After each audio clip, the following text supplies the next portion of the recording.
dive right in here. We've got Drew McIntyre versus Jack Jester in the UK's first ever barbed wire rope match. I do not know why I'm not wearing gloves here because, yeah, common sense would dictate that you should wear gloves for a match type like this. This was in April of 2017, I think, so what's that, about 8 years ago now? Almost 8 years. Drew had returned to ICW after his WWE release in 2014, so we had him for a good 3 years. He returned to ABC, then main evented the next sort of big event, which was in, I think, November of that year, in the Barralands, in the very same spot that they are now. Drew McIntyre versus Jack Jester for the ICW heavyweight title, and they sold that entire event out on their own without any other matches being announced, so testament to the popularity of Drew when he returned. Drew very quickly reminded people why he was one of the best wrestlers in the world and reinvented himself in the process. Professionally, to be trusted, to be in the ring, to oversee this sort of thing, especially when there's that much risk involved, the referees can look after the well-being of the wrestlers when they're in the ring. They can stop the match, they can hopefully prevent any further injury if somebody's hurt themselves. And so to be trusted to be in there with these guys, knowing that if either of them got to a point where they couldn't continue, I would step in, was, yeah, I mean, it's pretty humbling. I think probably one of the craziest things with matches like this is you always get people saying, oh, but the barbed wire's fake, right? And it's like, like I've had people in the front row before saying, give me one of those thumbtacks, like, I know it's fake, and you give them it and they're kind of like, they almost don't know what to say. They're like dumbfounded that this stuff's real, it's not a prop. I've said in previous interviews that ICW built its name on hardcore wrestling, but the more I spoke about it with like your Scott Reeds and Adam Carell's and Lee Greggs, like it didn't necessarily. It was certainly, there was certainly a demand for it. I think ICW primarily was character driven, and it probably didn't matter if it was a Jack Jester going into a match like this or somebody that was lesser known for those hardcore matches, like your Drew McIntyre's. I mean, he didn't necessarily participate in stuff like this before, but that was probably more so a selling point for a match like this. I think the thing with somebody like Drew McIntyre is, see if he's going to throw you, you've not really got a say in the matter, and that doesn't matter if you're somebody, you know, Rey Mysterio's size, or you're somebody like Jack Jester who's a lot bigger. You're going whether you like it or not, so you might as well accept your fate. And you can see there's blood on Drew as well. I think as a visual, this match, for obvious reasons, was its own spectacle. On YouTube it's got something like 12 million views on the ICW channel, and it's not really hard to see why. In terms of shock value, this ticks all the boxes that people are after.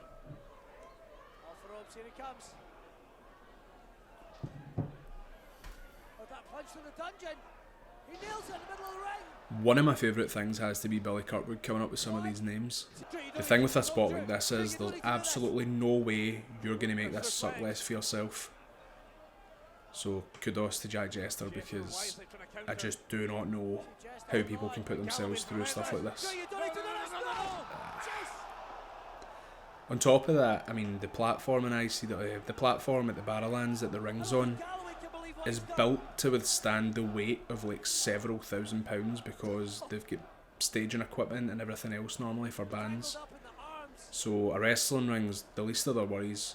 So it's solid, which means not only is he going through a table wrapped in barbed wire, he's landing on a solid structure below it. So yeah, there's a reason that people call Jester the hardcore icon of ICW, because nobody else has done this sort of stuff. Just now, like, what am I doing filming this in January? He's currently in Panto as Gaston in Beauty and the Beast. So if you want to talk about range, Jack Jester, keep an eye. This absolutely sucked. This must, like, see when people ask me why I'm a referee and not a wrestler, I'm just going to show them this clip. Talking earlier about like what the wrestling referees do in a match with no rules, a lot of it's untangling wrestlers' hair out of barbed wire. It's important to be, I was going to say, it's important to be very careful when you're doing this, or you could just ignore that and let Drew McIntyre take care of it.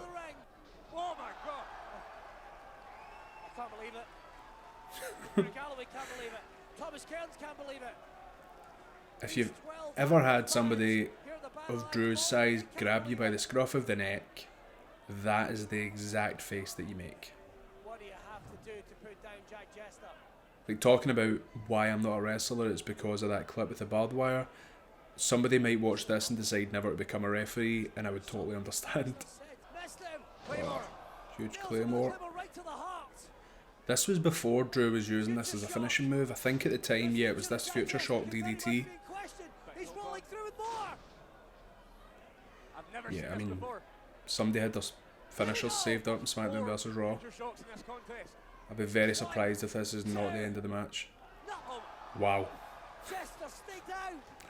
Right, okay. I probably should remember this,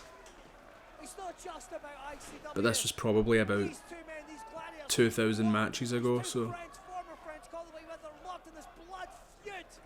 Fans at home stop and think for a second of the names that Galloway has beaten with that. He won the Intercontinental Championship with that move. He hit 3 successive Future Shock DDTs and Chester still kicked out. He has won championships all around the globe. What else is crazy is everybody thought Drew was huge here. Whoa. God, Jesus! You saw those new wounds open up and it's over. There we go. That'll do it. Yeah, everybody thought Drew was huge then, but he's like double the size now. I've never felt more like a child in my life. Fair play to these guys, like, first of all, going in there knowing they had to deliver because it was Drew's last match in ICW. It was going to be the match everybody associated with his last indie run before he went back to WWE, and on top of that, having to perform in the UK's first ever barbed wire rope match. That's a pretty big thing to do and go in there and pull off like these guys did. I remember at the time thinking I knew what I was doing, but watching this back, like, as a referee just lingering there, like, get out a shot, Thomas.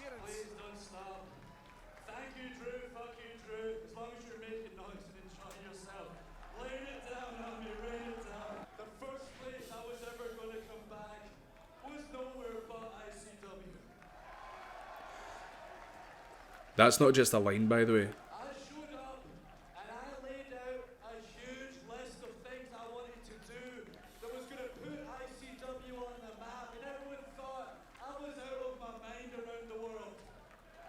On national TV and the BBC, I said this little company can take over the world, and guess what? We fucking did it. So at the time, I remember Drew was annoyed because everybody messaged him when they get released except for Mark Dallas, and he didn't message him because he thought everybody's going to be doing this guy's nut and asking him to come and appear on their show. No matter what happens next, if I have to go back to my planet, my work here is done, I assure you. I have watched all my brothers and sisters rise from being talented individuals trying to find themselves to leaders. ICW is going to thrive whether Drew Galloway is here or not.